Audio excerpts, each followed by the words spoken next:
apart from that, we have the plenary sessions that will hold on Friday, and after this opening and after this high-level panel discussion. So the plenary sessions will be discussing the digital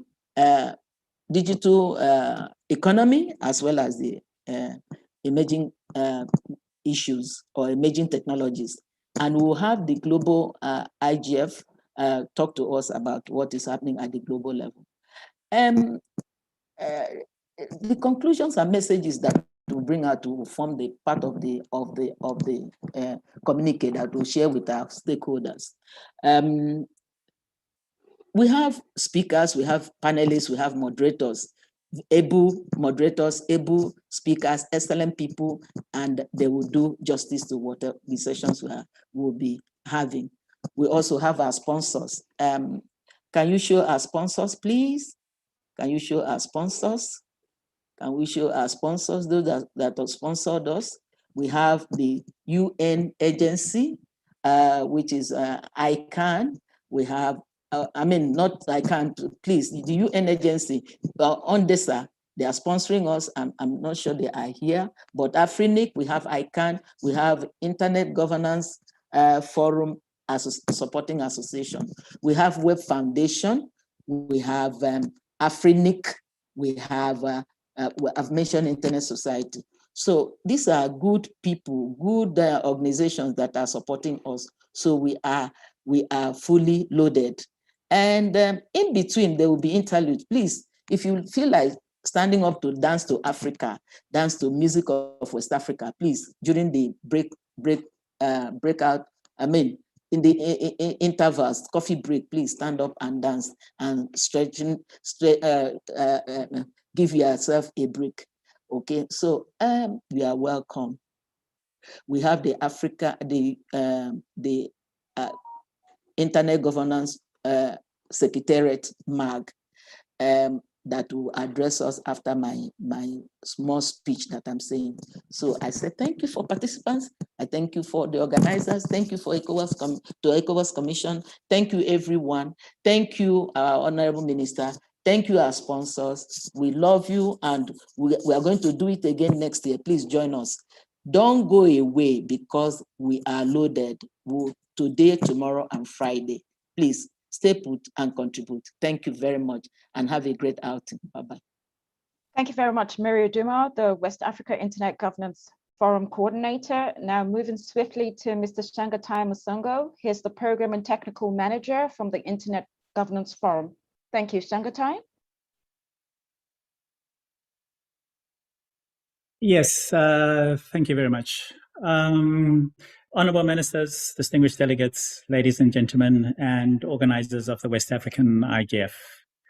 I'm honoured to address you today on the occasion of the 2021 West African IGF, and I wish to congratulate the Multi-Stakeholder Organising Committee for successfully running this year's process, despite the many challenges the COVID-19 pandemic has brought to us. Also, I'm passing on the best wishes of the IGF Multi-Stakeholder Advisory Group Chair, Ms. Henriette Esterhuizen. She could not be with us today, even though she very much wanted to, because she has some urgent family issues to take care of. The theme of your IGF, Digital Inclusion and Access for a Resilient West Africa, mirrors perfectly the objective the world needs to strive to after its limits have been tested by the pandemic. Namely, much of the global population was forced to turn to digital in order to continue with education, work, and also to continue trading, preserving, and improving health, or even with social activities. Not everybody, however, was fortunate enough to be able to do so. And unlike us here today, who can enjoy this regional conference by being online, there are many people from across the world that do not have reliable or affordable devices and access to the internet. Or even if they do, they may lack the skills to use it. This especially relates to the many vulnerable and marginalized groups, such as women, people with disabilities, migrants, refugees, indigenous people, and the youth, and also the senior population, just to name a few of the groups. We must address the digital divide.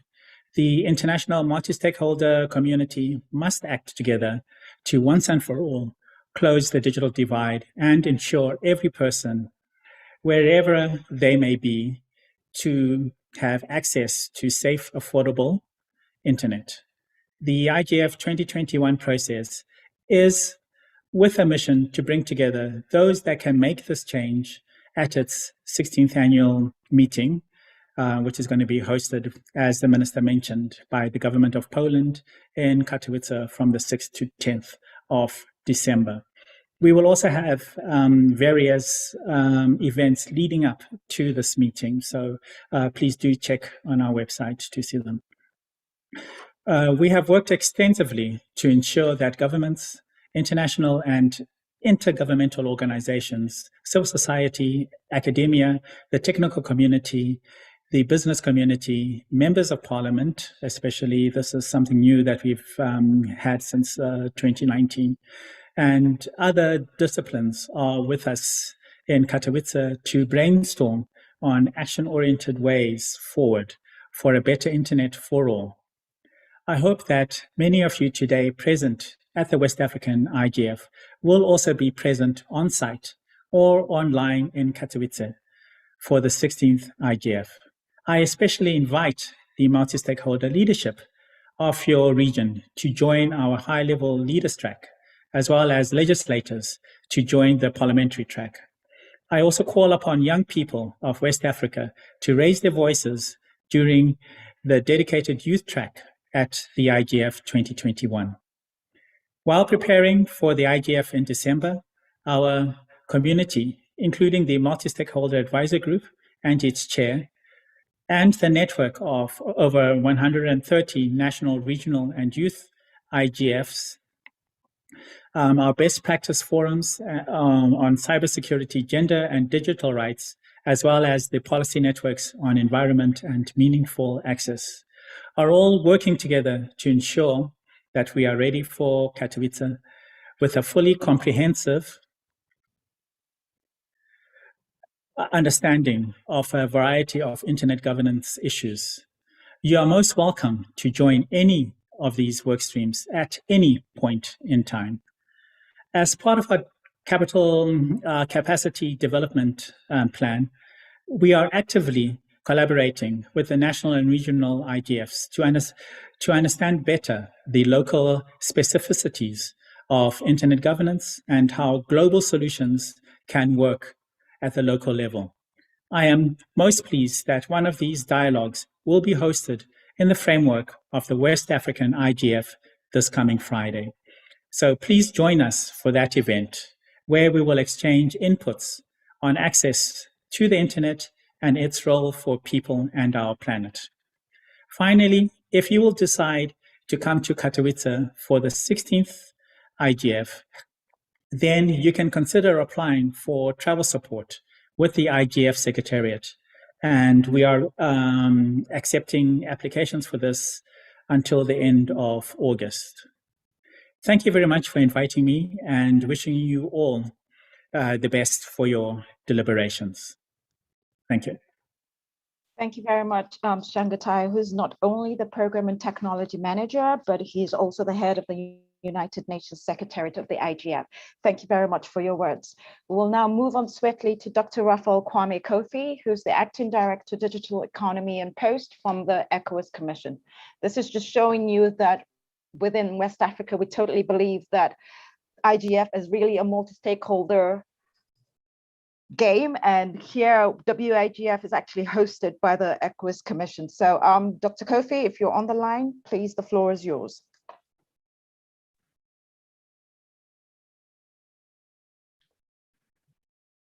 Merci, Madame la modératrice Foulaké, Et je vous donne quelques secondes pour me voir parce qu'après, je suis obligé de couper la vidéo, sinon je ne pourrais même pas parler. Donc, je suis désolé, mais je vais arrêter la vidéo pendant que je parle. Merci. Donc,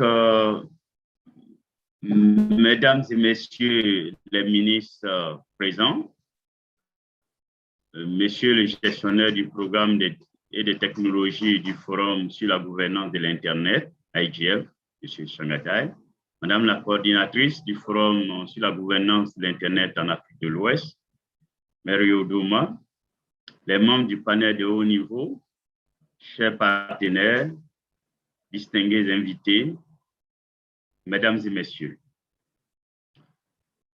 C'est un réel plaisir pour moi de vous souhaiter la bienvenue à tous au nom de la commission de la CEDEAO et de vous remercier pour votre participation à cette 13e édition virtuelle.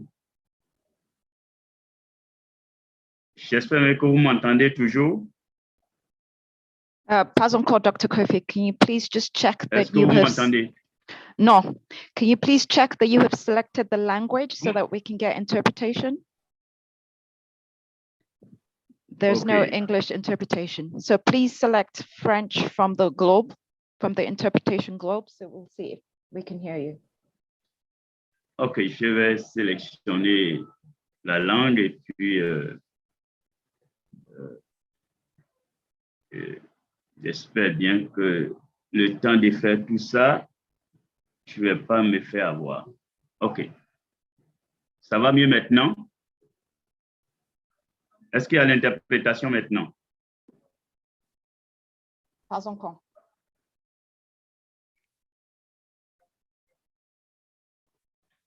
Yes, we can. Bon? So interpreters, we can hear you now. Thank you. Bon, Dr. Kofi, thank you. We can hear you. You can recommence. Je suis sur le canal français maintenant, donc ça ne devrait pas poser problème.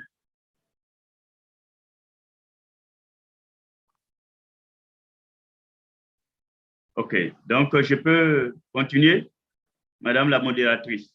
Oui. MC, plutôt. Yes, you can, Dr. Kofi. Please go ahead.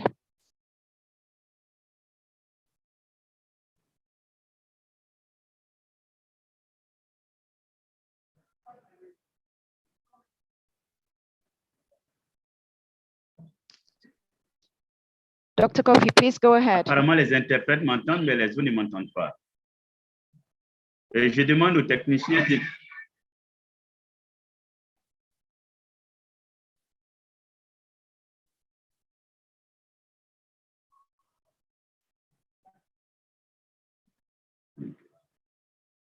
Dr. Kofi, the interpreter can hear you.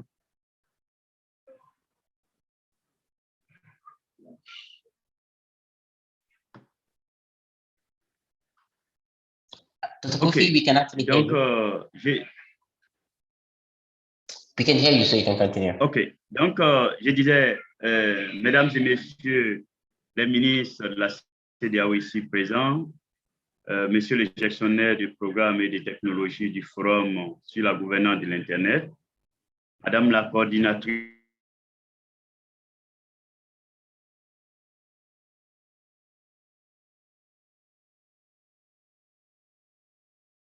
distingués participants des États membres de la CEDEAO, mesdames et messieurs.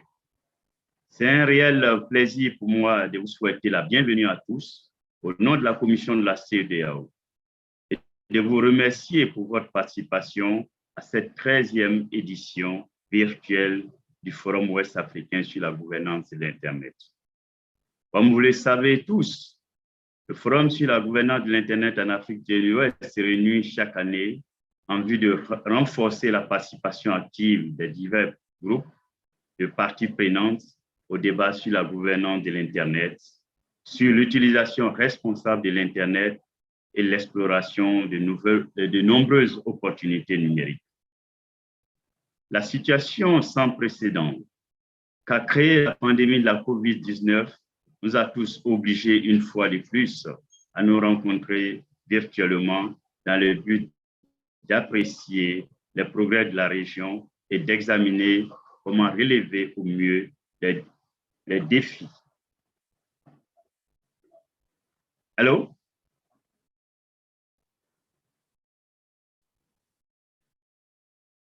Est-ce que vous m'entendez? Yes, we can Yes, hear we you. can. OK. Je disais que la situation sans précédent qu'a créée la pandémie de la COVID-19 nous a tous obligés, une fois de plus, à nous rencontrer virtuellement dans le but d'apprécier les progrès de la région et d'examiner ensemble comment relever au mieux les défis auxquels la région reste confrontée. L'année dernière nous a démontré qu'en infiltrant la région, le coronavirus n'avait pas de frontières, car il a un impact sur les domaines tels que la connectivité, l'inclusion, le coût et l'accessibilité à des degrés divers dans la région. Sur une note plus positive, le taux de pénétration d'Internet de la région est passé de 47,44% à 55,67% de décembre 2019 à la fin du mois de décembre 2020.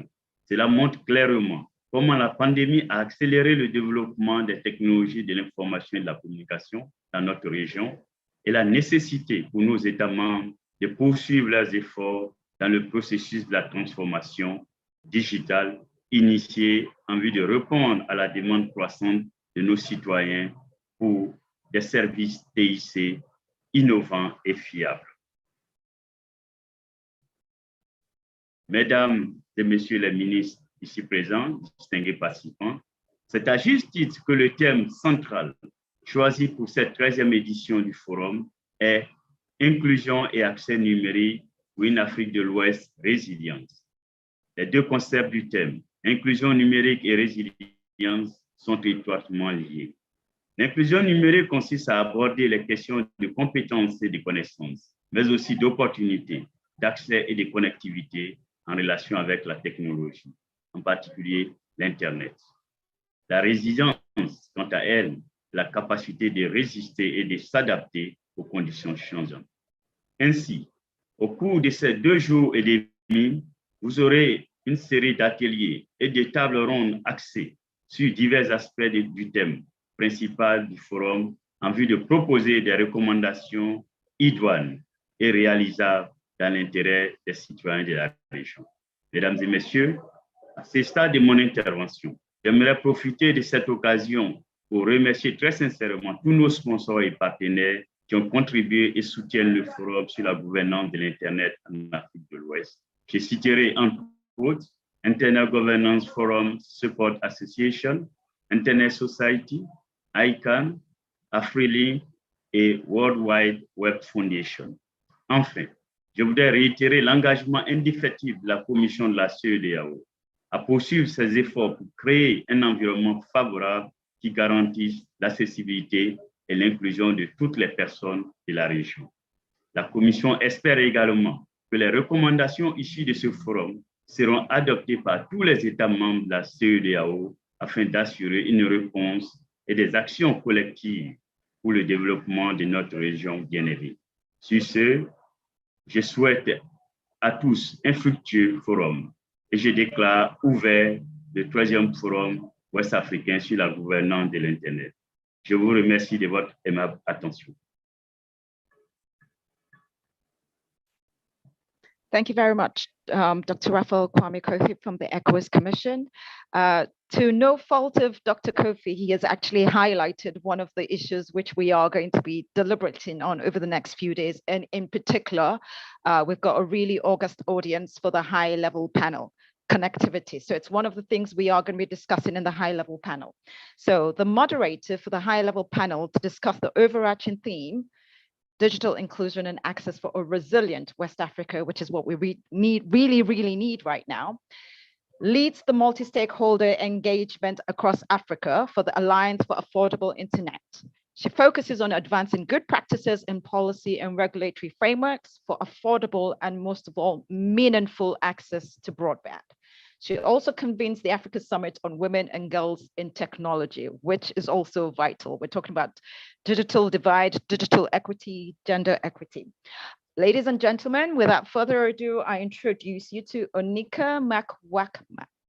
Onika, I'm sorry if I've mispronounced your surname. It's equally as tough as mine. Onika, the floor is yours. Thank you. Wonderful. Thank you very much. And thanks to the West Africa IGF for this invitation and this opportunity to be with you today. It is actually my second ever IGF. My first one was last week, the Ghana IGF. And so there's just something about West Africa that's calling me right now. So thank you. I truly appreciate this opportunity. As many of the speakers have spoken before this session, we have heard that this period of COVID-19 pandemic has been characterized by a very strong digital flow carried out by individuals, economic entities, political and social entities that has placed the resilience of our information systems to the test. Hence, the theme of our discussion today on digital inclusion and access for a resilient West Africa. It has also energized activism of internet governance actors with a strong focus on access to the internet as an essential lifeline. However, many more individuals, as we've heard, are still not able to connect or fully reap the benefits of this digital revolution. I will be joined by an esteemed panel of colleagues who have many years, who've been working on these issues and probably stay up at night a lot, thinking through these issues around digital inclusion, especially, and where we are today. You know, how do we actually make sure we build on this, you know, silver lining of the experience we are going through to make sure that we have the kind of systems resilience and, you know, cohesion to bring everyone along and make sure that the internet is truly for all in our regions. I am going to invite, I believe Raphael, Dr. Raphael Kofi has already spoken. Is he still going to make a presentation at this moment, or? Yes, Anita, so he, yeah, unfortunately, the commissioner that was supposed to deliver the opening remarks was unavailable, so Raphael stepped in. Okay. But Raphael is still on the high panel. Okay, excellent. Well, thank you so much. I'm going to invite each of the panelists to first make a presentation for about 10 minutes. And then thereafter, we will have questions and answers. Please, there is a Q&A tab on your screen. Kindly begin to utilize it so that we are able to begin to see your engagement along the way. May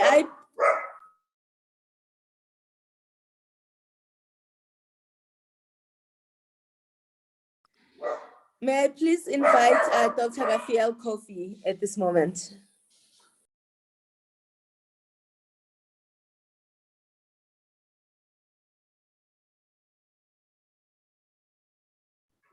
Merci. Je suis encore désolé parce que j'ai du mal à suivre avec une vidéo. Et donc, pour ce panel, je vais essayer d'introduire quelques mots. Et puis, si nécessaire, dans les échanges, je pourrais approfondir certains aspects. Donc, je voudrais tout d'abord remercier Madame la modératrice pour ces mots à notre endroit. Nous voulons parler d'inclusion et l'accès numérique, mais lorsqu'on parle d'inclusion, pour moi, c'est très simple. Ça veut dire que tous les citoyens doivent avoir accès aux services de télécommunications TIC, quelles que soient les spécificités, quel que soit leur genre, quel que soit leur âge, quelle que soit leur spécificité particulière, comme le cas des handicapés. Malheureusement, dans notre région, nous avons beaucoup de défis d'inclusion à ce niveau-là. Le premier défi, il y a déjà le coût des services qui ne sont pas souvent abordables pour toutes les populations. Vous le savez, les statistiques mondiales le montrent que dans certaines populations de la CEDEAO vivent avec moins d'$1 par jour. Donc, pour moi, il est indispensable de tenir compte du niveau de vie de nos populations dans le coût des services des TIC en particulier les services d'Internet. En effet, lorsque nous avons eu la pandémie qui s'est infiltrée dans l'espace CEDEAO, nous avons dû continuer nos activités en ligne. Toutes nos interactions étaient en ligne, que ce soit le commerce, que ce soit l'éducation, que ce soit la santé, tout ceci est en ligne. Donc, un Internet à coût élevé signifie qu'une partie de la population sera laissée pour compte et donc nous ne pouvons pas atteindre l'inclusion numérique que nous voulons. Et de ce fait, il est important pour nos régulateurs de vraiment s'attarder sur le coût de la connectivité Internet et le coût du large band, parce que de plus en plus, nos services sont de plus en plus gourmands en termes de bande passante. L'autre défi, c'est le coût des équipements. Les ordinateurs, les smartphones également restent à des coûts élevés. Il faudrait que nous réfléchissions ensemble sur cet aspect pour pouvoir baisser le coût de ces équipements. Et quelques pistes de réflexion que je pourrais évoquer, c'est peut-être de réduire les taxes d'importation sur les équipements des technologies de l'information et de la communication. Certains pays ont déjà commencé et je pense que ça doit être généralisé. Ça doit être généralisé au niveau de la région. Un autre défi qui pourrait empêcher l'inclusion numérique, c'est les compétences et les connaissances des populations. Le taux d'illettrisme reste encore élevé dans la population ouest-africaine. Et donc, même si nous réduisons le coût de ces équipements, nous arrivons par notre politique à réduire le coût de ces équipements, il reste encore que ces populations puissent les utiliser de façon appropriée. Et ce qui me conduit à aborder la question du contenu qui doit être adapté pour faciliter l'accès des citoyens. Il faut que nous puissions diffuser sur les smartphones, envoyer SMS au grand public dans les langues locales. Peut-être trouver des astuces pour pouvoir identifier les touches lorsque nous ne parlons pas le français. Qu'on puisse nous dire d'appuyer par exemple un bouton rouge pour écouter un message. Ça peut passer plus facilement. Ce sont des pistes. Au niveau de la CEDEAO, nous avons réfléchi à toutes ces problématiques et nous travaillons depuis des années à résoudre ces problèmes-là. Au niveau de l'accès, nous avons en 2016 adopté un règlement sur les conditions d'accès aux bandes passantes nationales et internationales des réseaux terrestres au sein de la CEDEAO. L'objectif de ce règlement, c'est de permettre aux pays de l'Interland d'avoir accès aux câbles sous-marins dans les mêmes conditions que les pays du littoral. En effet, des études ont montré que le coût de la bande passante terrestre qui est facturé au pays de l'Interland, la partie terrestre représente près de 70% du coût. Et donc, nous avons pris ces règlements pour pouvoir faciliter l'accès de nos pays de l'Interland aux câbles sous-marins. En 2017, nous avons aussi révisé l'acte additionnel sur le service et l'accès universel. Cet acte avait été adopté en 2007 et je voudrais au passage profiter pour remercier E4AI qui nous a accompagnés pour pouvoir réviser cet acte sur l'accès et les services universels pour une économie numérique inclusive dans notre espace communautaire. L'objectif, en fait, comme je l'ai dit, c'est de permettre aux différents services pour l'ensemble de toutes nos populations, sans distinction, comme je l'ai dit, sans emplacement géographique, d'avoir des tarifs abordables, quel que soit ce qu'ils sont et ce qu'ils font. En 2019, toujours dans l'aspect inclusivité, nous avons adopté une politique pour les personnes handicapées. L'objectif, c'est de garantir l'accès de ces personnes au contenu, mais aussi aux applications et aux services TIC, afin qu'elles puissent participer pleinement et effectivement à la vie de la société de l'information.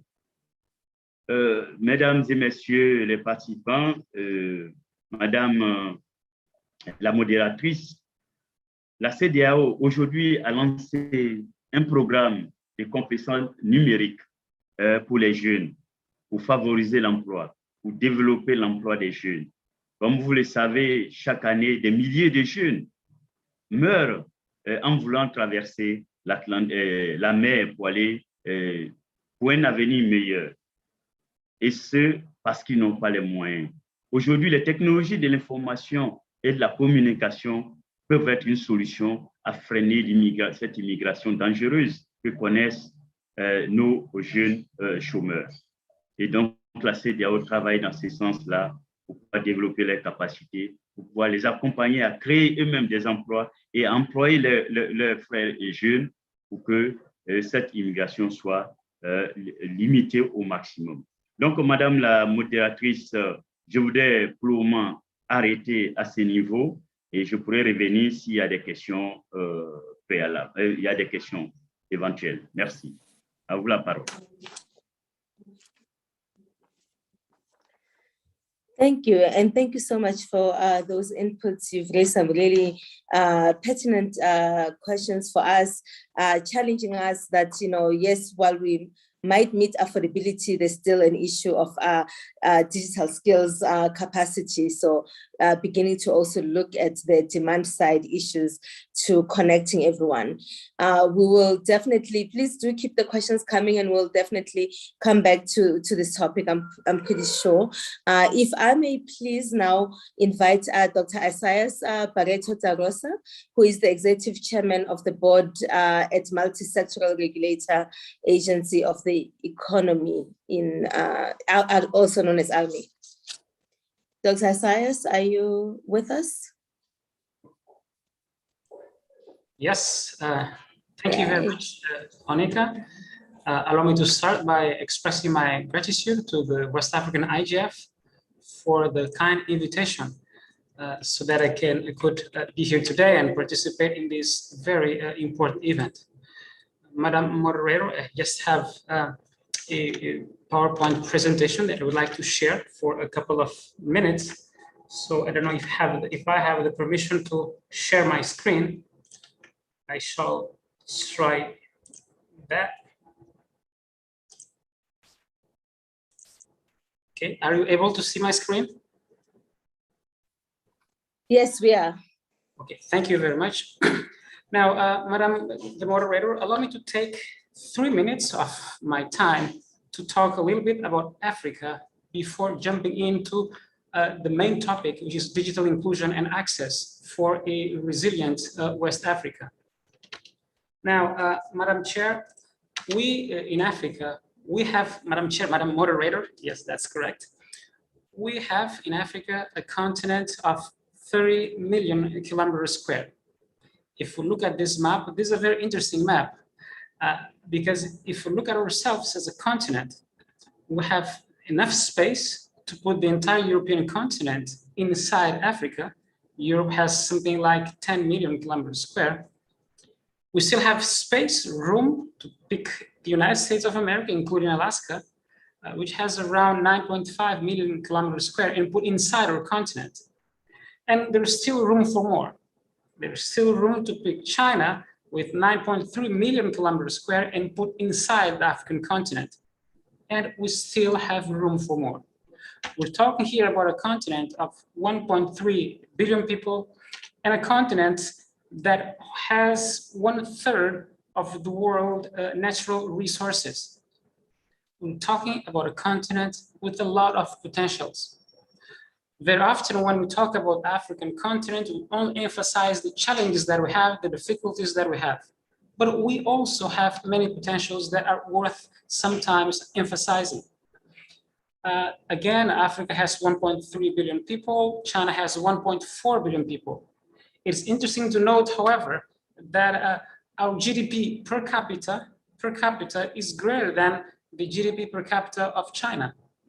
It's interesting to know that we have less poor people than China and more computers than China. This is just a comparison, of course. We have the second mobile phone market in the world, according to the African Development Bank, with more than 80% of our population owning a mobile phone. According to the GSMA, in sub-Saharan Africa, the mobile phone industry contributes with something like $120 billion to the economy, which is something like 8.2%. At the world level, the contribution is 4.5%. So the contribution of our mobile industry to the continent's GDP is almost as the double of what happens in the other parts of the world. So we have a continent with lots of potential and where ICT is also playing a key role for the development. It's my humble understanding that especially here in West Africa, ICT is the engine for our development and our regional integration process. In the meantime, we have challenges. If we look at the internet penetration rate, for instance, in Africa, this clearly shows that we as Africa were lagging behind. While according to this compilation made by the Internet World Stats, at the global level, we're above 60%. In Africa, we're still around 43% in terms of internet penetration rate. And of course, in ECOWAS, we are a little bit better than the African average, around 54, 55% internet penetration rate, but we are lagging behind. We have in the continent two major issues when it comes to internet access. Three major issues, I would say. We need affordable internet access. We need internet access. We're talking here about infrastructure. And of course, we need good policies and regulatory framework to promote access and affordability. If you look at West Africa, for instance, the internet penetration rate between our countries, they vary very much. They go from 11.9% in Togo to 73% in Nigeria. So what should we be doing in the sub-region in order to make sure that we have connectivity, we connect the unconnected, and we also have affordable internet access for all our citizens? From a humble perspective, in order for us to win this battle, we need at least two things. We need to work definitely on infrastructure.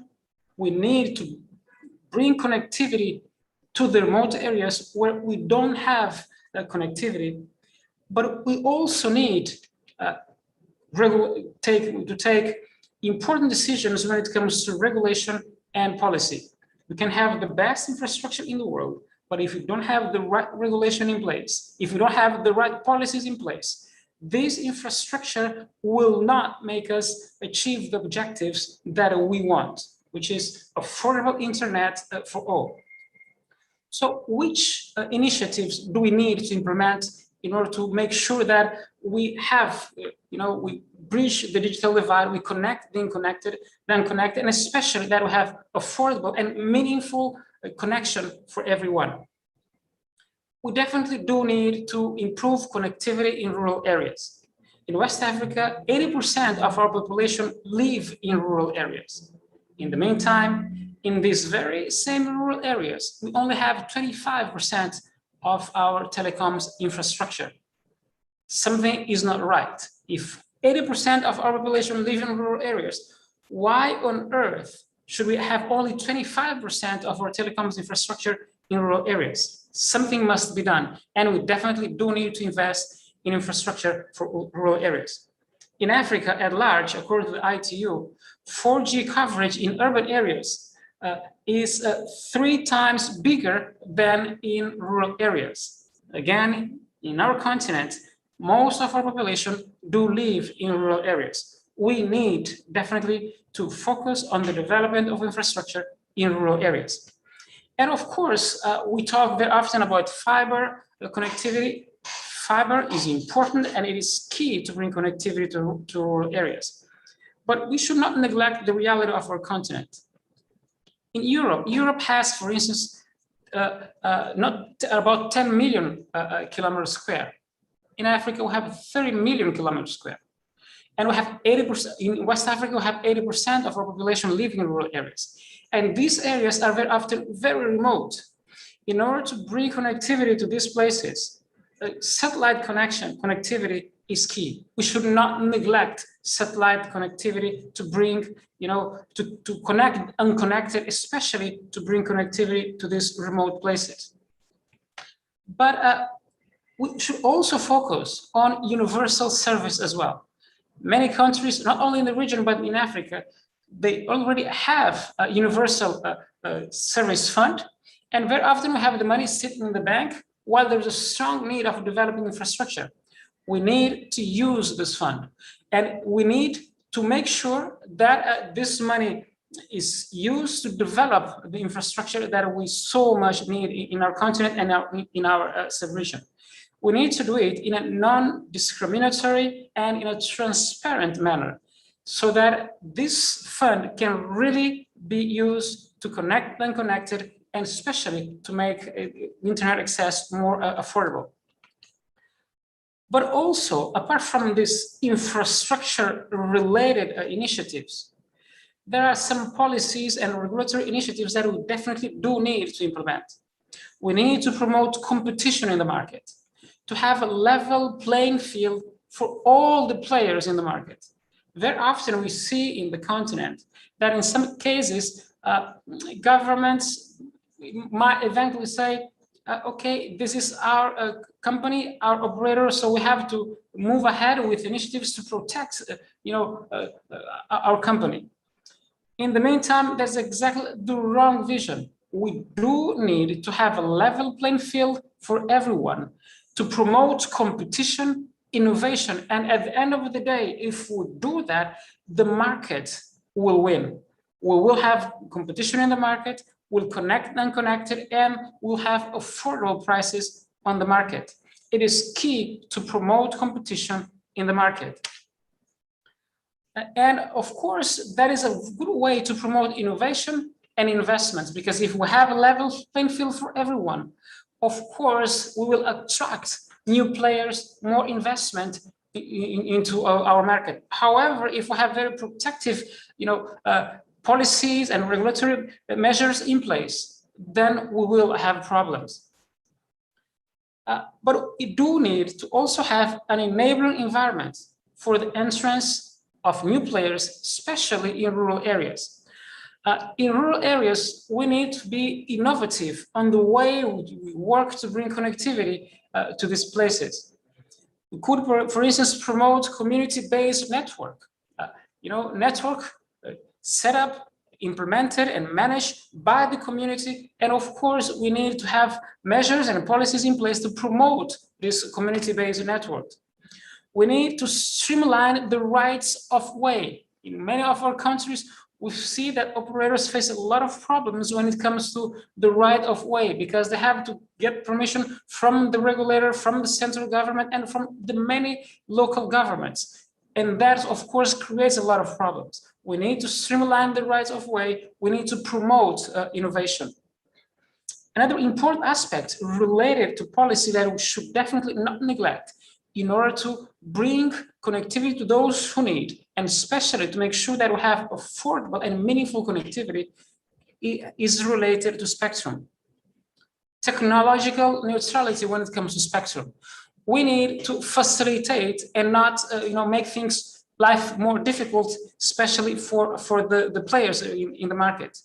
More flexible spectrum usage rules is of paramount importance to, once again, create this enabling environment. Dr. Rafael Kofi mentioned here tax incentives.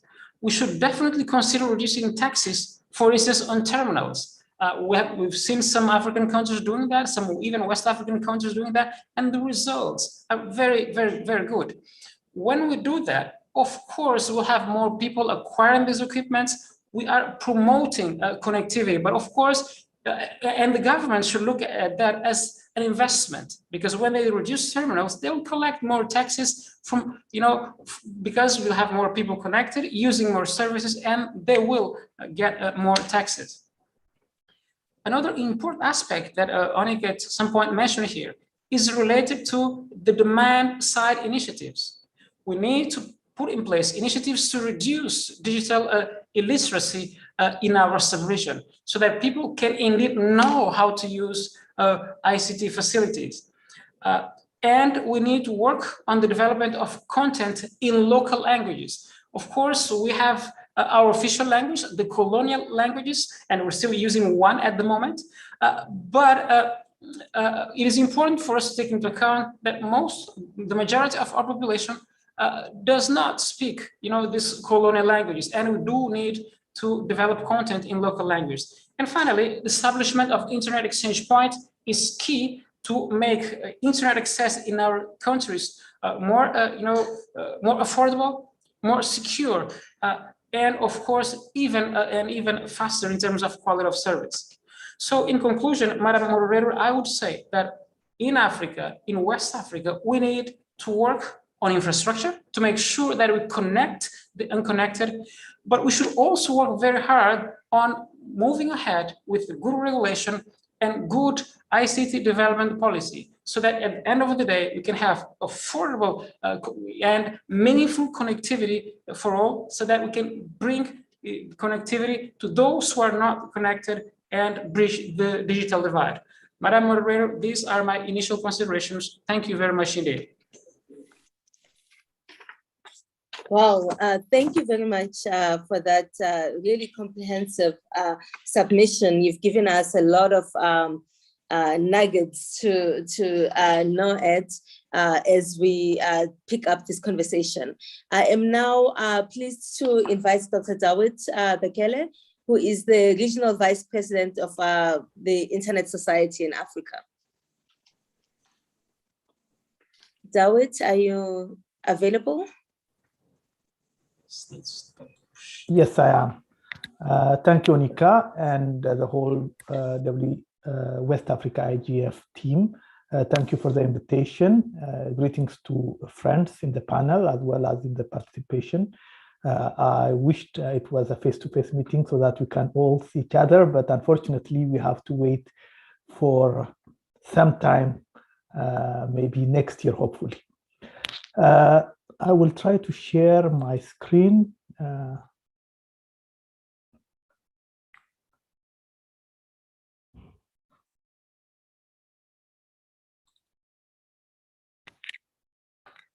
Okay,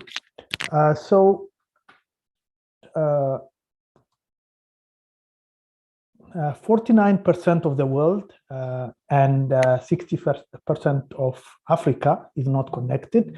Well, the numbers might vary depending on what statistics we use, but this is, I think, the statistics that have been provided by ITU and on which you can rely. This means that we have a long way before universal access. The lack of affordable access to the internet and the disparity in levels of access across the world remains a key challenge. It creates competitive and economic disadvantage, as we have seen during this pandemic. Those who have internet access were much less affected than those who didn't have access, since they could study, work, and shop online. They could also meet with their loved ones, which makes the isolation less difficult. I think more than ever before, it is clear that the internet gives huge socioeconomic benefits to those who have access to it and disadvantage to those who don't have access. Having said that, Africa has, and the whole world has made major strides in improving internet access. You can see here in the statistics given by the ITU in the Digital Trends in Africa publication, there has been some progress, even lately, from 2017 to 2020, the individuals having access to the internet has increased from 25.5% to 33.1%, mainly due to mobile internet access. The fixed access at home has not really increased much, but the mobile has increased. This is good news, but it is not good enough. And the reason why I'm saying that is because there is still a lot of disparity. And by disparity, I mean disparity in the region, in West Africa or in Africa as a whole. As you can see here, there are countries that are doing well. I'm sure my friend Isaias is happy to see that Cabo Verde is performing well in West Africa with about 62% according to ITU statistics, and I think Internet Stats have higher statistics. And there are unfortunately some countries like Liberia where you have, I think, about 8% of the people connected to the internet.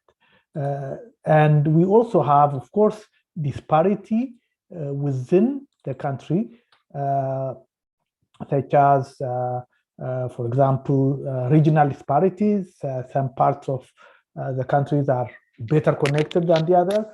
We also have rural and urban disparities, where urban areas are better connected than the rural areas. Sometimes we have also disparity between genders, and as it has been indicated earlier, also disparity between those who have disabilities and those who do not have disabilities. And these are not good news, because we have seen during the pandemic that it really increases the gaps, not only for access, but this access disparity has impact in the socio-economic development of communities. So it is something that we should all be concerned. So let me change the slide. So what can we do and should we do in the coming years to have an inclusive West African digital society? I think we have to work more to bridge the access disparities, but something that we have realized in the last few years is that access alone is not enough. We need to have an internet that is resilient, that we can rely on.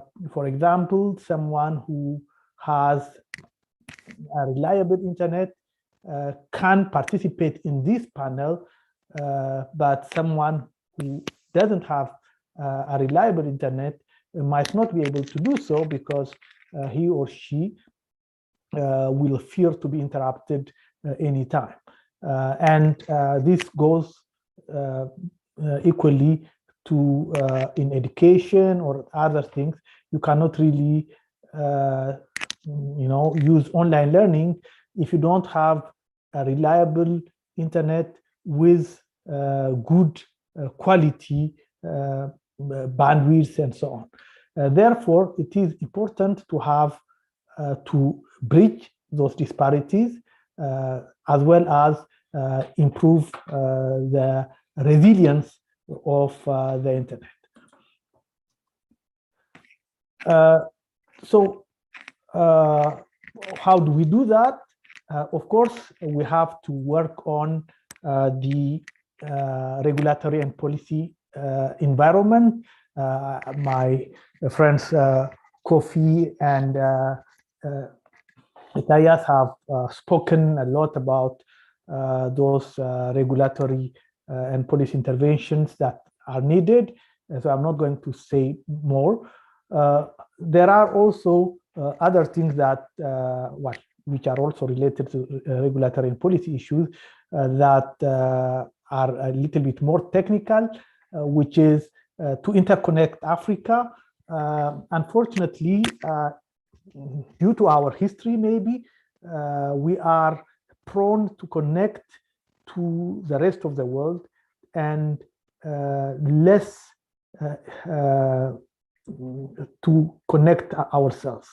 As a result, for example, the first connections were done to Europe, France, or England, and as a result, Africa was not interconnected. The good news is that more and more countries are connecting with physical cables to their neighboring countries, which is very good. But we also see increasing numbers of logical interconnection with ISPs connecting to each other at internet exchange points. For example, the study that we did and we published recently called Moving Towards an Interconnected Africa showed that between 2010 and 2020, the number of internet exchange points increased from 19 to 46. And the traffic exchange also has increased considerably, which shows that Africans can now really exchange information without passing through other continents, which is a good news, and it has been possible thanks to many of you here. I would like to mention especially the African Union, ECOWAS, and other partners who have worked with us during the last decade to make this happen.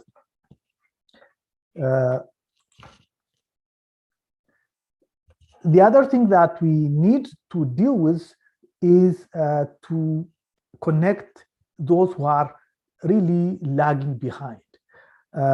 And as I think most of you know, in Africa, we have the majority of the population living in rural areas. And unfortunately, those areas are sparsely populated and not interesting for commercial operators. And this has a major impact on the interest for commercial operators to come and serve those communities. And we have seen over and over that the commercial model does not always work to connect those people. As a result, we propose that we use complementary solutions. It doesn't mean that we are opposing commercial operators. On the contrary, we need commercial operators where it is viable, but where it is not viable, we need to think of other solutions. And as Raphael, as Isaias said just before me, one of the solutions is to use community-based solutions, or what we call community networks. And these community networks are viable in these areas because they are not, their main interest is not profit, but to serve the community. They are done by the people, for the people, and as a result, their costs are generally lower, and they can be sustainable if they get some support from governments, the regulators, and so on. Sorry, for some reason I have difficulty to, okay. Last but not least, we have to make the internet more resilient. What we call internet resilience is the ability of a network to maintain an acceptable level of service at all times. And even though we hear a lot about challenges of internet resilience in Africa, and unfortunately, we often witness it because, for example, in these kind of Zoom calls, many have to interrupt their calls often. We don't have enough data. It has not been measured sufficiently. For this reason, with our partner Afrinic, we have developed a project called Measuring Internet Resilience in Africa, or MIRA, that tries to identify what are the levels of resiliency in various African countries, and to analyze what makes an internet infrastructure more resilient than others, and propose recommendations for policymakers and regulators of actions that they can take to bring a better resilience for the networks in their countries.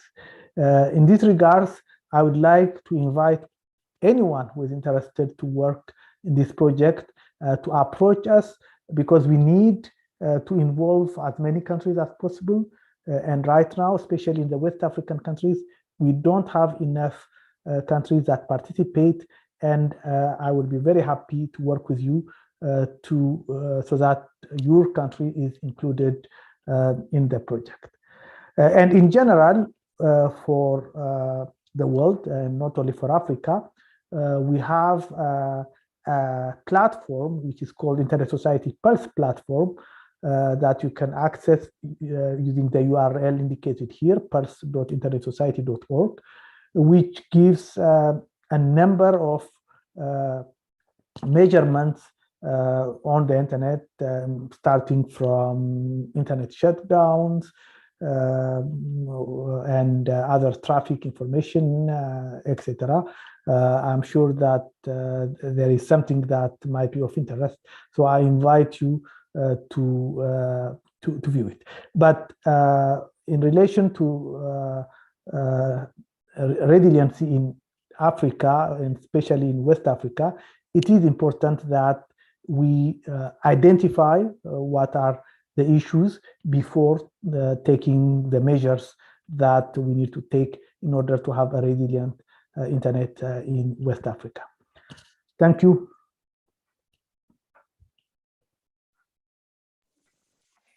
Great. Thank you very much, Dawit. I'm sure we'll have plenty follow-up questions on your presentation as well. Just a reminder to please use the Q&A chat box to post your questions so that we can be able to bring your voices into the discussions later on. I am now going to invite Dr. Alison Gilward, who is the Executive Director of Research ICT Africa, to make her presentation.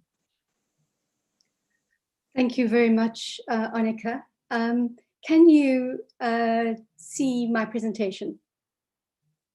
Yes. Great. Thank you so much. And Annika, I know we're running over, and you know how I can always go on these issues. So please do just feel free to stop me when I've done my 10 minutes and to ask me to wrap up. I can stop at any point on this. And just to say how very strange it is to be at an IGF meeting, an African IGF meeting, but any IGF meeting without Fema Khan. That picture was wonderful, and could really feel his presence here. Yeah, so I thought with this, I would really I'd sort of be looking at people in all of this. You know, what does all of this mean for people?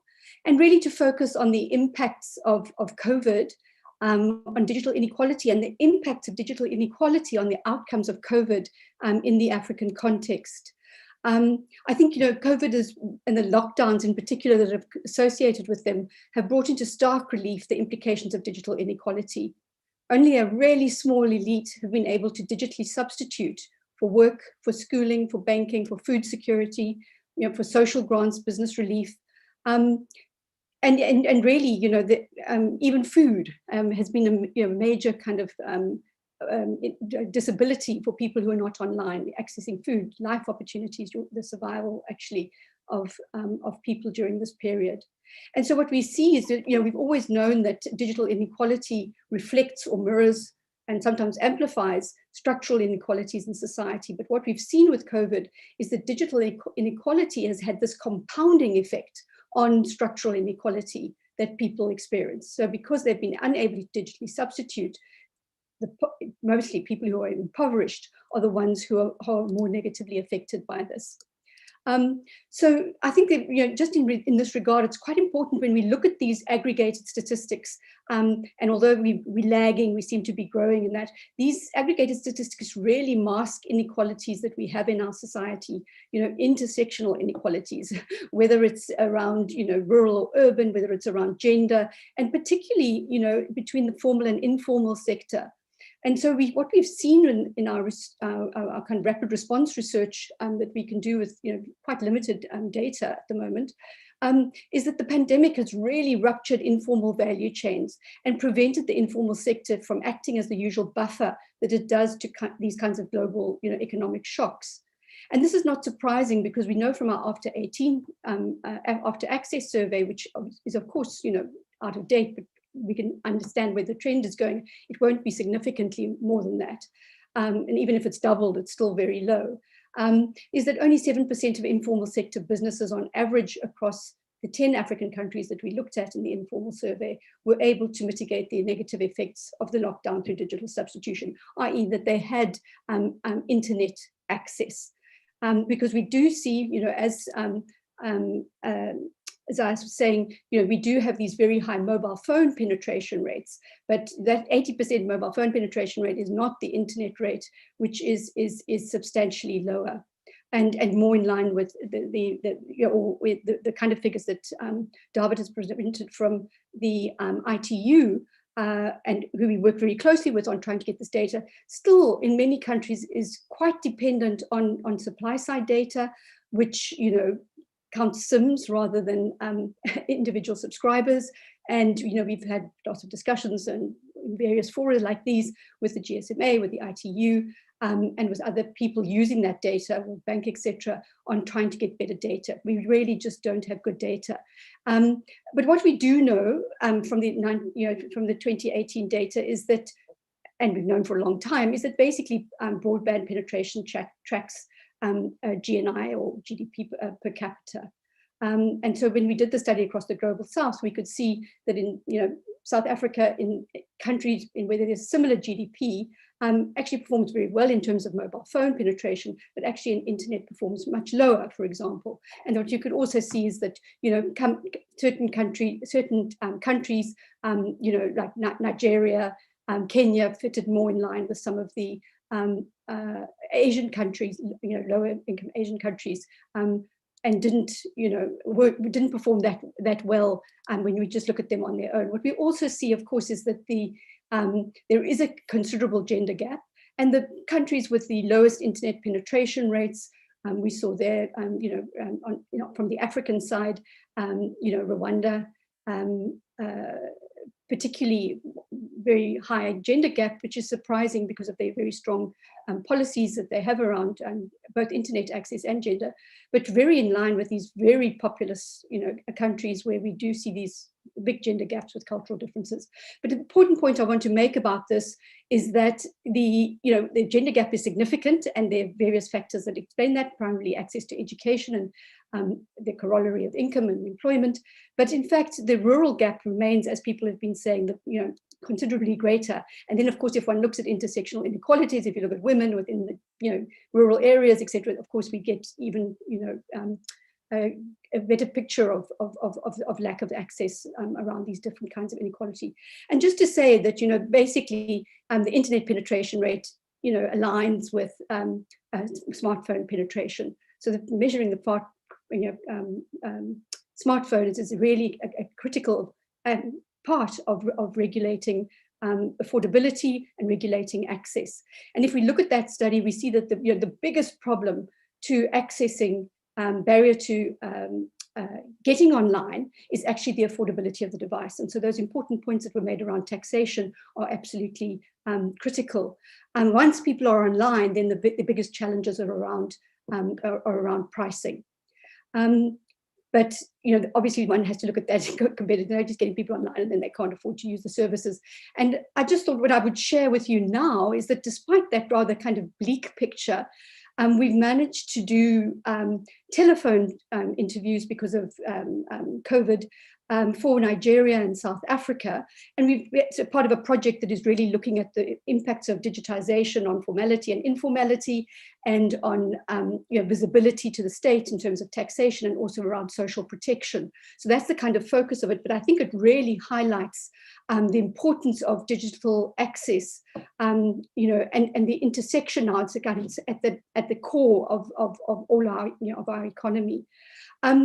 And I think the really interesting point that I just wanted to highlight from this, because I'm not going to have time to go into it much, but was the resilience around people with the limited access they had.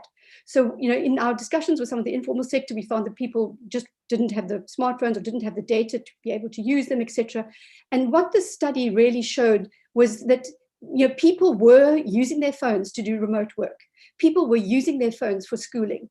I think this, it really just goes to how important this is and how people have used really inadequate devices in order to continue, to get their livelihoods, in order to remain educated.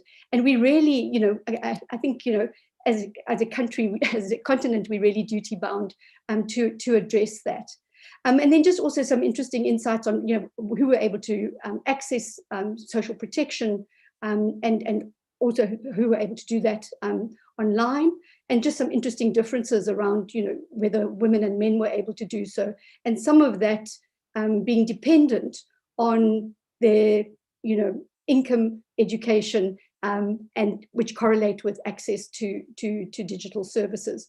So at many points, early on, for example, in the South African lockdown and relief in the grant system here, which is, very substantial and a very effective grant system. Initially, a lot of the requirements, but for business relief in particular, were required online. You could not, do them any other ways, which really marginalized small businesses and highlight that issue of the importance of digital substitution.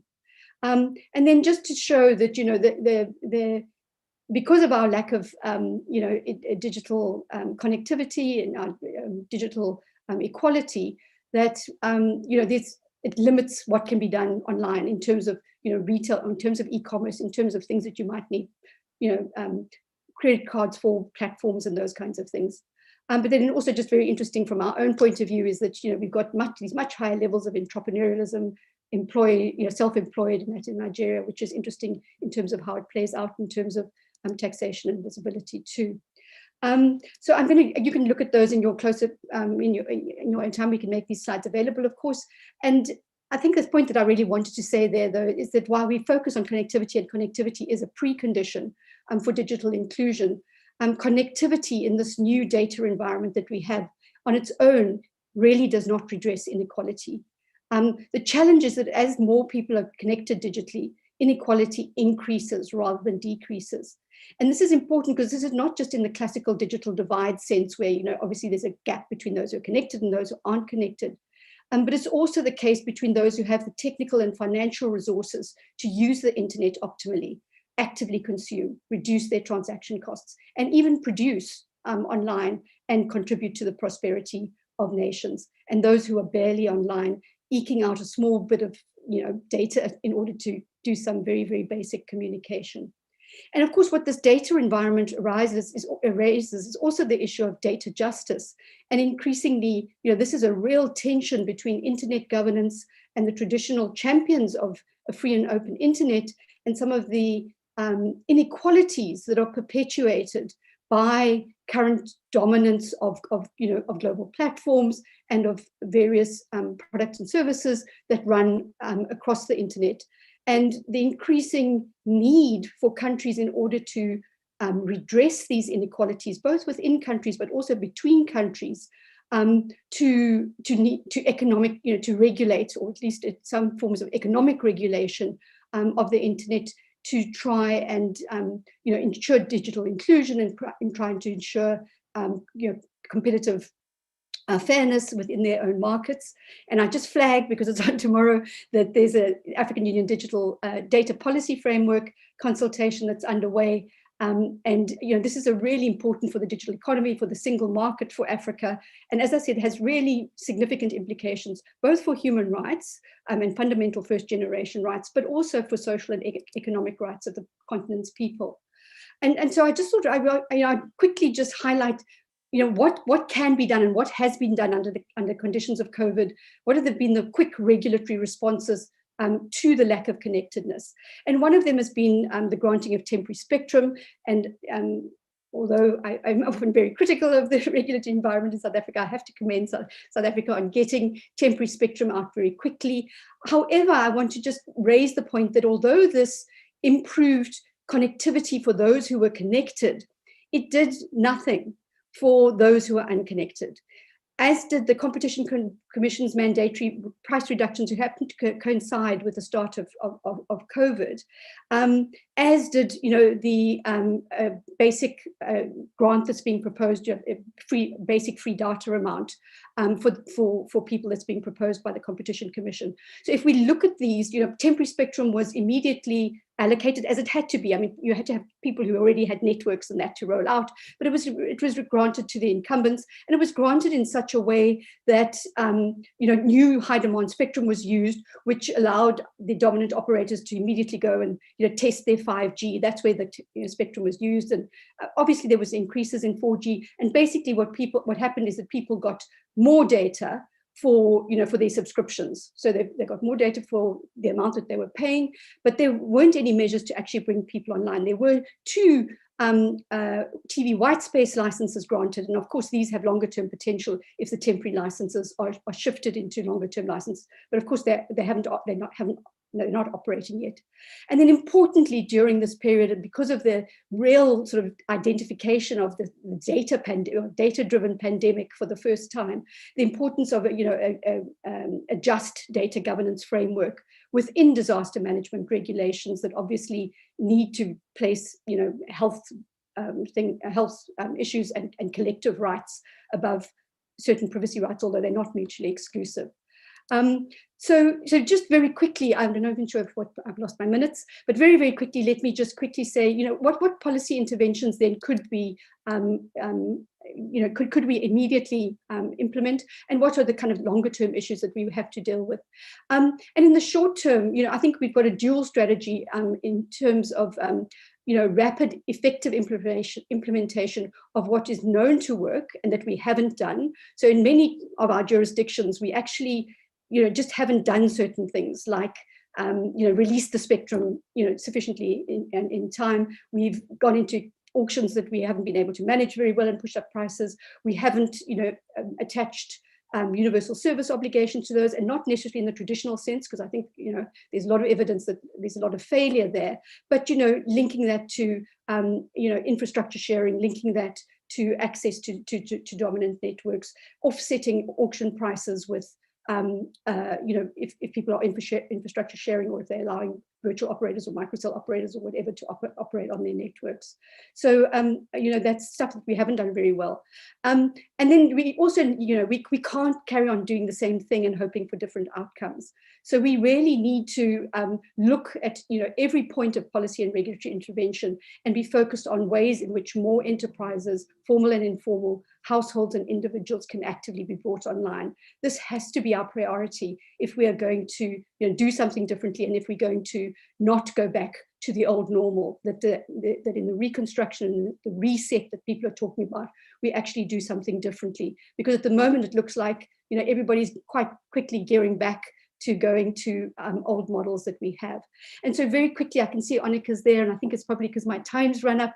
So let me just quickly say, that we have to do something differently. And the current business models that we've got, the exclusive licensing frameworks, the extractive rents by government, sometimes through the auctions and through license fees and those kinds of things. We have to rethink all of these things. We have to rethink universal service levies and how they're being operated. We have to really focus on the dominant mobile companies who are able to set prices and leverage their dominance in the market and review, do proper market reviews and affect that. And then we can't ignore the fact that we have to look at these dominant global platforms that are really apparently accountable to no one and unable to access data, and we're unable to exercise data governance, privacy protection. But importantly also, taxes. So I've got a last slide, which I won't go to because Annika's there, but we really need to look at removing social networking taxes that are really inhibiting people from joining the internet and actually taking people off the internet. They're counterproductive because they actually reduce the amount of internet used and there's less productivity, less taxation. We need to work and extend on those devices being, the taxes for low-end smartphones being removed at the very least. And then, of course, we need to engage far more actively in the BEPS, the global digital taxation reforms that are offering us taxation where it should be taxed. So actually tax the big tech companies, not the poor end users who can't afford to do it. So we really need to engage far more actively while we look inwardly and we try and grow our markets and create fairer competitive environments. We also need to get those taxes that we do from these global initiatives. Sorry for running over. Thank you so much. Wow, thank you very much for that. That's a lot to digest there. And let me just quickly invite Mr. Pierre D'Angino, who is the VP of Stakeholder Engagement at ICANN. And that will be our last presentation, and we will quickly move into a discussion and question and answer period. Pierre, are you ready? Yes, I'm ready, and thank you very much. And good afternoon, good morning to everyone. I hope you can hear me. Yes. Yes, we can. Yes, please. Okay. So glad to join, this West African IGF, and then as I would like to also we say that we are quite supportive of this sort of, meetings, and really congratulate, our good friends, the organizers, Maria and Mari and the rest. Well, in terms of the topic of our discussion today, I thought I should just, bring in one aspect that we don't really further discuss, which is the what we are terming here the internet infrastructure, and see how best Africa and I would say West Africa is coping, and eventually what's there to be we should be doing in terms of making all of this I would say sustainable and resilient. Well, the other thing I would say, and most of the panelists, alluded to that one earlier on, but I would like to say that the COVID actually brought up a few issues. So, for instance, we noticed that it revealed the importance of internet, but at the same time revealed the importance of our strong, dependency on IP networks and also on digital services. And to such a point that in some capitals in Africa, issues such as, what they're calling digital sovereignty, is being discussed as an issue.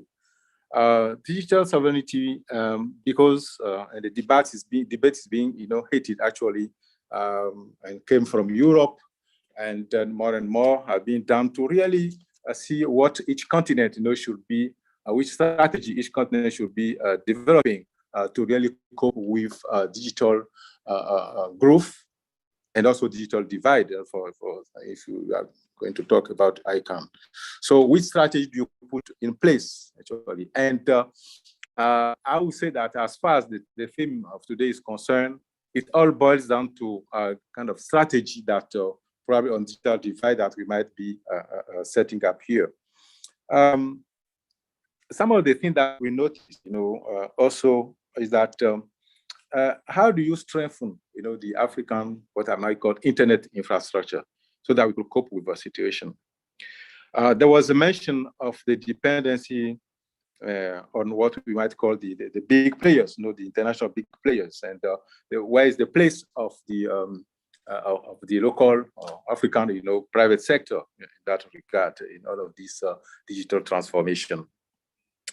Now, in terms of infrastructure, of course, we did have very good presentation by my other colleagues that presented the issue in terms of where we are coping with in terms of internet penetration, in terms of broadband, access, and in terms of how many Africans are now on the internet. And then what we are seeing here is that, well, there's still more job to be done if you want to really include, everyone on it.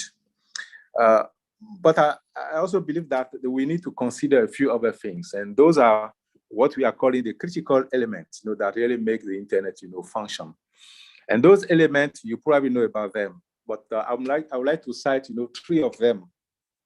You consider the root server system, for instance, that's I mean, the internet works because we do have this root server system in place. But not only that one, we also have the DNS, which is the domain name system. When you are actually having your domain names, when you are requesting, your web, you will see that definitely you'll be using those domain names, and those domain names correspond to some of the identifiers, that are the IP addresses, and that make the whole thing resolve. And then you are on the internet, you are on Facebook, you are on whatever. So these are quite important, I would say, tools. And it's always important to see how we are faring as far as these are concerned. Take, for instance, the root server. You probably know that we do have a total of 13 root servers, globally. But the fact is that those 13, actually, most of them, at least 11 out of 13 are based in the US. For historical reason, actually, as you all know, internet started in the US, and for sake of protection, wherever, most servers, were hosted, in areas such as universities, and military compound and the rest. And of course, we do have one in Europe and one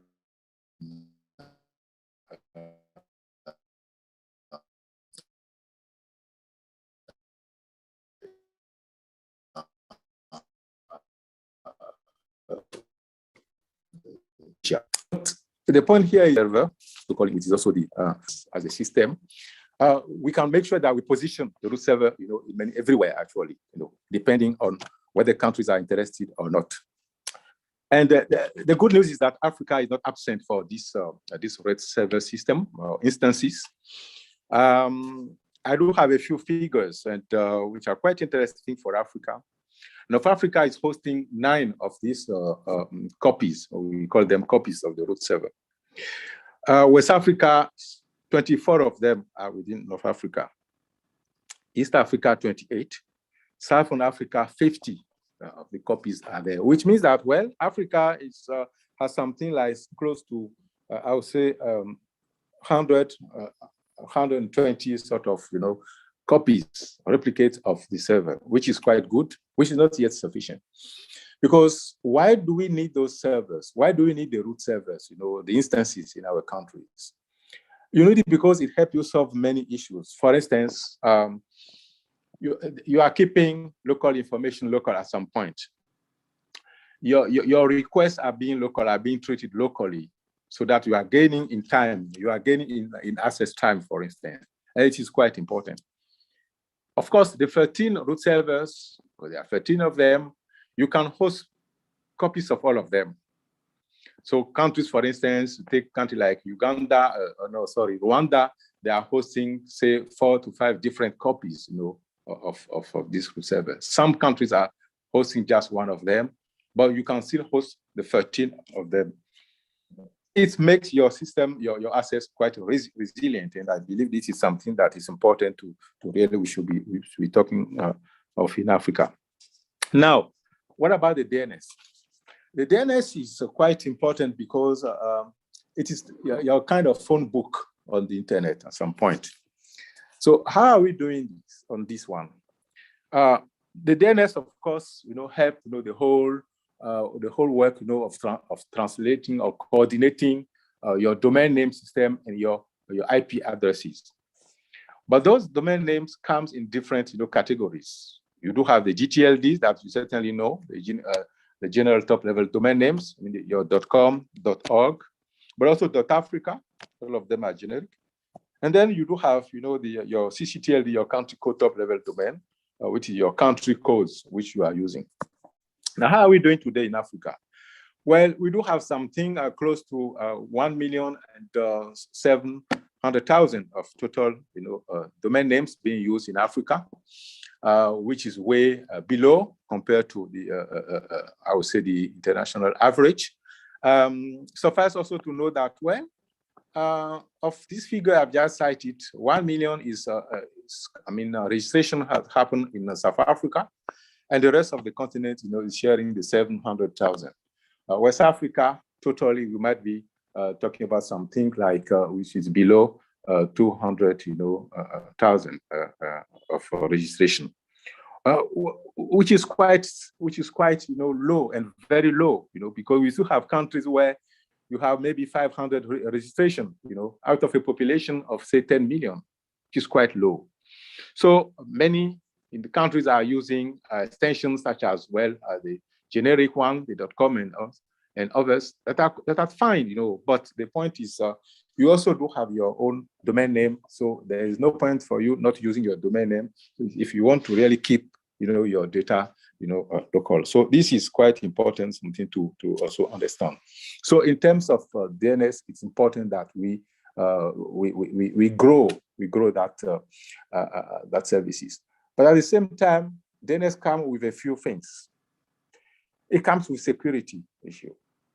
So, and the COVID has proved that, the DNS is under attack.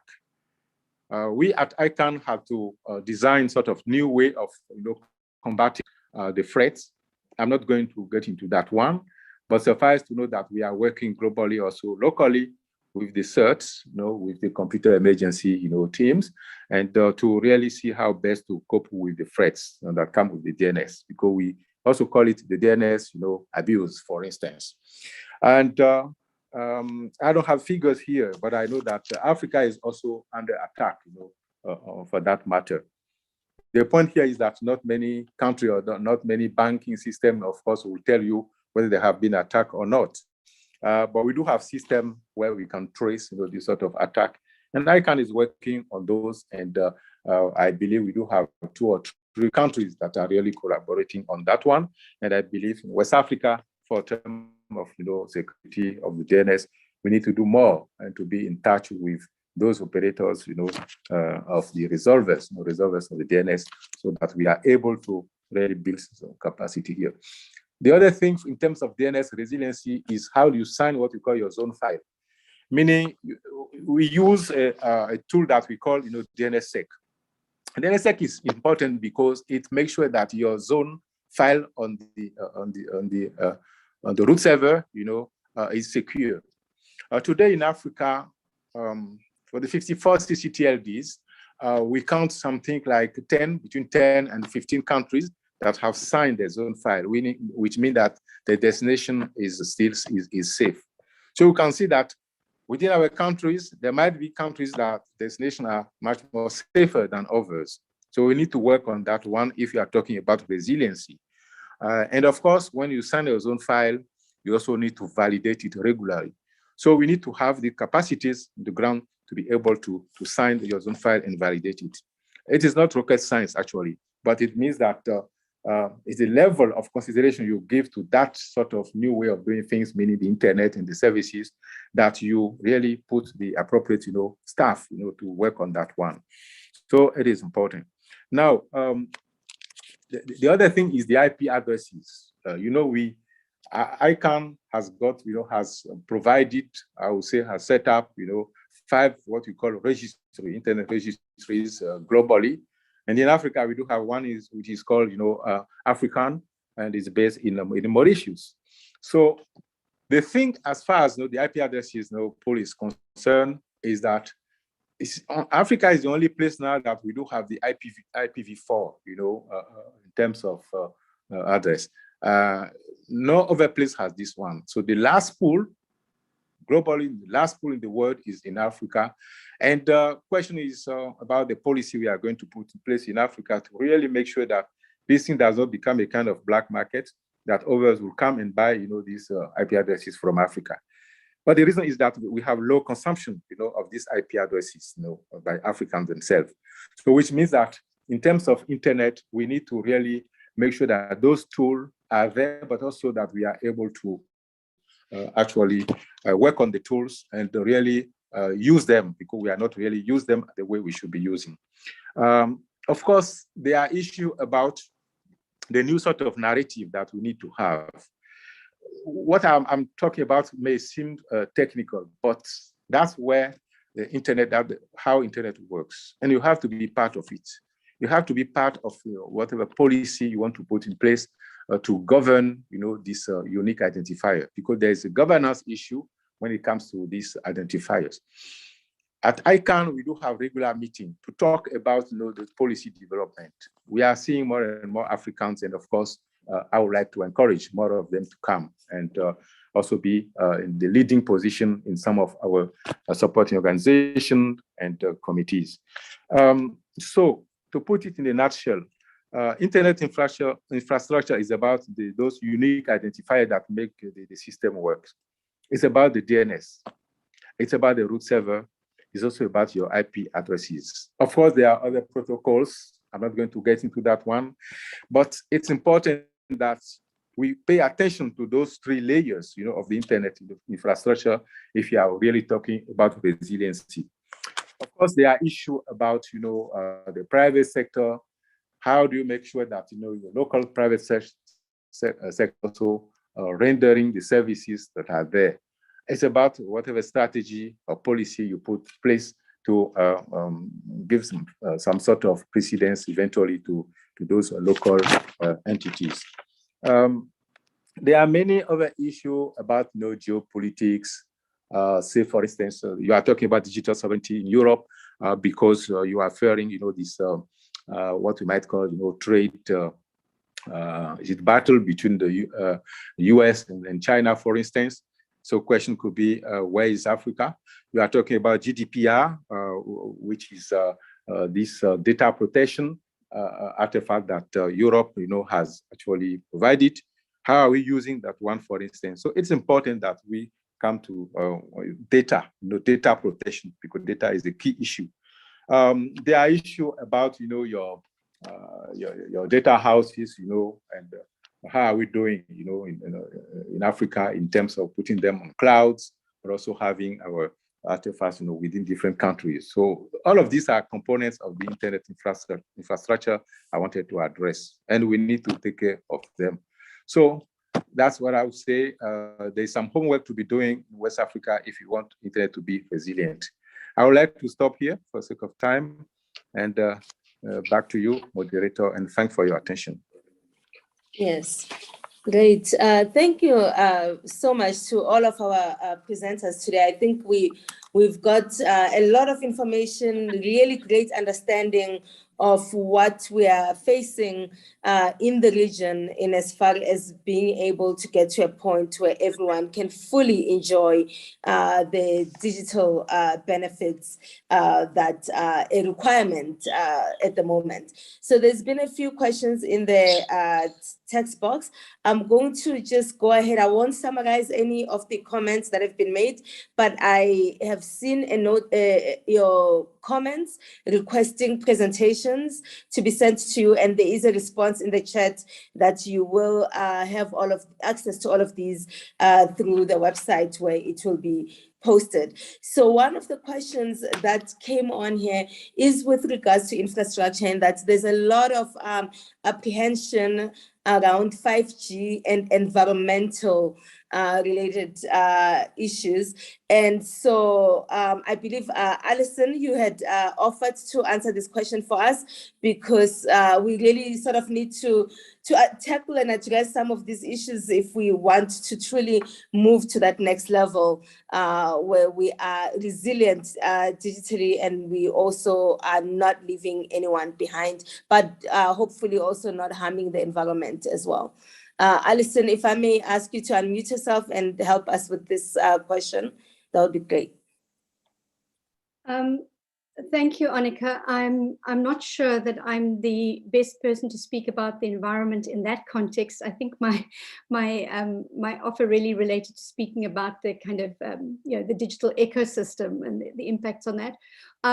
Although I think this is such a critical issue, and I think if we look at what the UN Secretary General's comments around COVID and the twin challenges of climate change and digitization as the key factors that will influence how we deal with inequality going forward. That these are the two, I think he calls them kind of these seismic shifts that have occurred at the global level that will really determine whether we use this disaster to rethink, reset, and produce new sort of social compacts that are far more equitable than they've been in the past. So although I think a lot of the work that's been done around kind of green and green IT and that sort of thing, and green ICT and that has really focused on the ways digital work or digital activity digitization can reduce negative effects on the environment. So by people working remotely and not using cars and these kinds of things, quite a lot of it's been done on the positive solutions that the technologies could provide. On the other hand, a lot of the new advanced technologies are extremely unclimate, green friendly, and so I think particularly the importance of looking at green energy in relation to digitalization and the absolutely astronomical amounts of energy that we're using as we create these massive global digital ecosystem is really a critical issue for us, and as I said, a really kind of important intersection on whether this increased digitalization is actually going to have a positive planetary effect than a negative one. So yeah, I think it is an absolutely critical issue. I think if you look at the big data warehouses, I know Terraco in Johannesburg, which I believe was maybe not any longer with some of these other new ones that have come up, but one of the biggest data warehouses on the continent. The cost of electricity was astronomically more than the cost of bandwidth at the time that bandwidth was a real constraint on the continent. So this is really part of the mix that we have to get right. It's not something which we can if you look at blockchain, I mean, there was mention made of the potential that blockchain has in terms of providing security for distributed systems security. But the amount of power that it's using at the moment, the amount of energy that it's using at the moment is really we have to weigh those benefits enormously. So I'm sure there are people that are far more competent to comment on that, but I do think it's an absolutely critical issue for us, and we can't just look away. And just one last thing on that is that there's been such success at the level of global governance of public goods in relation to climate, that there are real lessons for us to learn in terms of mobilization of the global south to have their voice heard in these global governance forums that deal with these issues. Great. So I'm looking at how much time we have, and I've scanned through the questions and comments that we have in the chat box. I'd like to ask each of you if you were to recommend one game changer for a policy that we absolutely should work towards to sustain the digital flow that we are experiencing right now post-COVID, but also in a way that brings more people and reduces the inequalities that we are experiencing, especially urban and rural, which is widening, quite frankly, as we focus more on digitization. So what would be the one policy or regulation that you think would be a game changer in us being able to gain greater traction on digital inclusion? Most of what I've heard here today, and I'm sure most people here, we are sort of in this bubble that has been discussing these issues for quite a long time. You know, what is it that now needs to happen in order for us to just have that one critical big change to bring, to create that surge that brings even more people along? And if I could have participants as well in answer this question in the chat, hopefully we can save the chat as well. But I would love to hear from each of the panelists. Isaiah, perhaps we start with you.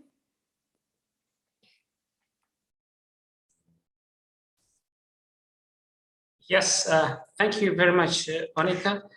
That is a tough question. Out of many things, just to pick one that you would consider the most relevant. Now, I would eventually pick one. I don't know if that is the most relevant or not, but for me, it applies to many of our countries in the sub-region. Policy initiative that would help bringing connectivity to the remote areas. I would say improve the Universal Service Fund. Why? Because again, we have many countries with the Universal Service Fund, with this money sitting in the banks, not being used. And this money can indeed be used exactly to bring connectivity to those places that operators do not want to go. They don't want to go there because it might not be a good business for them. And that's maybe where we can use this money to connect the unconnected and bring connectivity to these remote areas. So of course, I wouldn't say that this is the most important one, but from my perspective, it is a key initiative, policy initiative that can help bring connectivity to those who are not connected, especially in the rural areas. Thank you. Great, thank you. Thank you so much for that. So universal service funds, let's unleash them and use them the way they're supposed to be used, for one. So if I could hear from Raphael Kofi, are you still with us? Okay, thank you, Onika. I think one thing I want to emphasize on it. Okay, let me speak in English because everybody is in English. Okay, yes. Le takeaway que je voulais proposer, c'est la mise en œuvre effective des politiques et de la réglementation. Azaesh a tout de suite parlé des fonds du service universel qui sont là, qui ne sont pas utilisés. Ça, c'est le manque d'application de la réglementation, des textes réglementaires que nous adoptons. Donc, un point intéressant. L'adoption des textes, c'est un fait, oui. C'est une partie de la solution. Mais la mise en œuvre effective de ces textes, c'est ça qui est l'effectivité de nos actions. Et si nous mettons réellement en œuvre les textes et les politiques que nous adoptons, je pense que nous allons réduire, nous allons arriver à l'inclusion numérique. Si j'ai donné l'exemple de ce que la CEDEAO a fait pour lutter contre l'inclusion numérique, c'est exactement pour aboutir à cette conclusion-là. La mise en œuvre effective des textes. Par exemple, la politique sur les personnes handicapées. Est-ce que nos États membres les mettent en œuvre? Non, très peu en mettent en œuvre. Est-ce que le service universel, M. Ajaïas vient de démontrer que les gens ne le mettent pas en œuvre? Donc voilà, donc l'élément fondamental pour moi, un takeaway que nous devons retenir, c'est que nos États membres mettent en œuvre effectivement les tests qui sont adoptés pour favoriser l'inclusion numérique, pour favoriser l'accès de nos populations aux services et aux applications des TIC.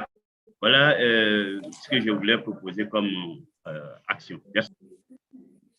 Great. Wow. Thank you. And that's really a challenge, quite frankly, because we tend to be a region that's great at developing really robust policies, but implementation just seems to have eluded us for quite some time. If I may now call upon who else is still here with us, perhaps Dawit. Go ahead. Thank you, Nika. So if I have to choose one, I would say we need to empower communities, rural communities, to find their own solutions. In fact, rural communities are used to finding their own solutions. When there is no water, municipality water, they find their own solutions. In the telecom internet sector, they have been often banned from getting their own solutions because they cannot, have their own operators. This has to change. We need to give them the power to become their own operators.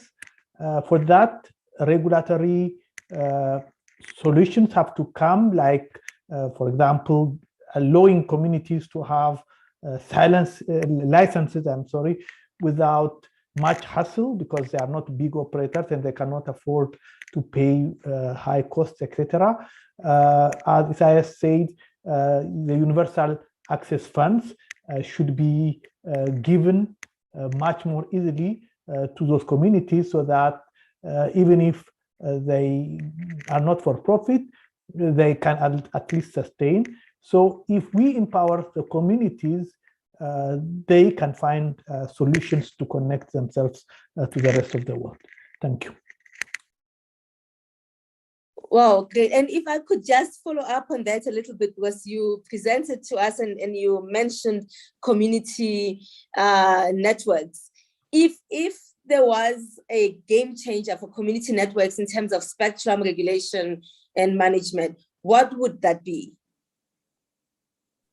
Okay, that would be to give them access to spectrum, the most useful spectrum that the GSM spectrum, for example, that is not available for them, and very often that is not even, that is underutilized, but that they cannot use because they would have to pay lots of money, and it is already reserved for other operators. So giving them access to quality spectrum much more easily. Great, thank you. And Alison, same question. Thank you, Annika. I'm going to be a little bit provocative because everybody said everything, but I think we have to think about universal service funds and universal access very, very carefully and very, very critically. There's very little evidence of success of these. Universal service funds worked from the kind of American cooperative model because you were trying to meet, the last 20% of the population, the last, 30%, maybe most cases, universal service funds in the North, last 15% of the population. But we are trying to meet the first, or the, first 30% or the first 20% in some cases. So, and, we've got to meet 80% of the population, not 20% or 30%. So we really need, something that's got far more, malleability and far more responsiveness to it. And I would say, if there's one thing, and it's very difficult, as everybody said, because these are all interconnected and require different things. But if there is one thing, it is actually, completely turn around the licensing regimes, the exclusive license regimes, and the dominance, of only the GSM, technology and model. So of course we want to keep those. These need to evolve. Our our businesses, our competitiveness, and all of these things. These will evolve. They're going to evolve. We need to get the 5G spectrum out and all of that sort of thing. But don't just put a small, even a large universal tax on that, which just pushes up the prices.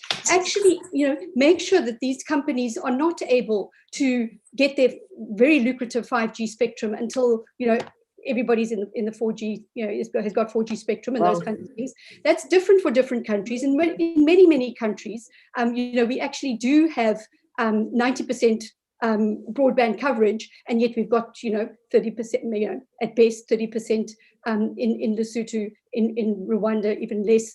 In South Africa 90% coverage, or 99% coverage, 50% penetration. So they definitely demand side issues, but addressing some of the supply side issues by enabling, have a default model so that people can, any small micro operator, anybody, there's a default that allows them to enter into the market with technologies that are more affordable. For example, it was said rural areas aren't attractive to commercial supply. Well, they're not attractive to certain kinds of commercial suppliers. They're not attractive if you've got a really expensive technology that requires expensive users to use it effectively. But we've got big swaths of rural spectrum not used. We could put dynamic spectrum technologies into there that would operate at 1/10 of the cost. Most of the costings look like that GSM technologies would. So we really have to open it up, and it doesn't impinge on investment environments and those kinds of things. The big operators, the current people who have those licenses, aren't using that spectrum anyway.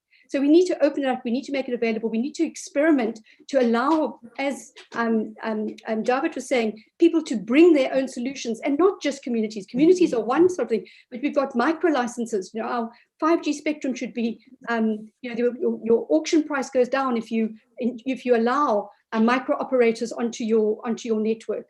Because there's also the thing of actually getting the spectrum is great if you're going to be able to operate a full network and things, but there are a whole lot of other solutions that could run on top of existing operators. And if that was a way that they played universal service instead of paid, I think it would be far more effective.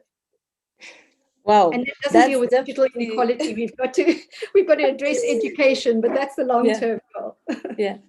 Great, and that really ties in very well to the earlier challenge you gave us about taxation, and that we need to begin to demand big tech to pay their fair share of taxes. In fact, there's a great report that came out earlier this year that looks at the lost revenue for the continent from the taxation that we are not collecting from big tech companies, and perhaps it is time to collect and divert and give consumers a break a little bit and go get that from there.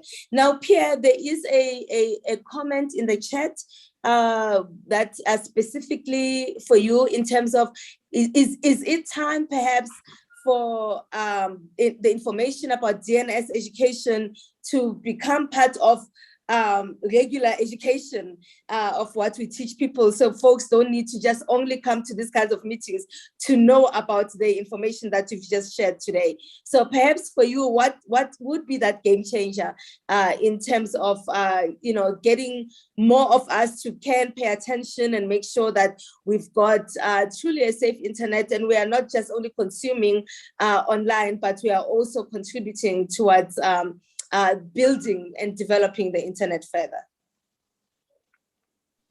Thank you very much. I think you actually responded to that question, the way you actually address it. No, you are right. I mean, it's all about education.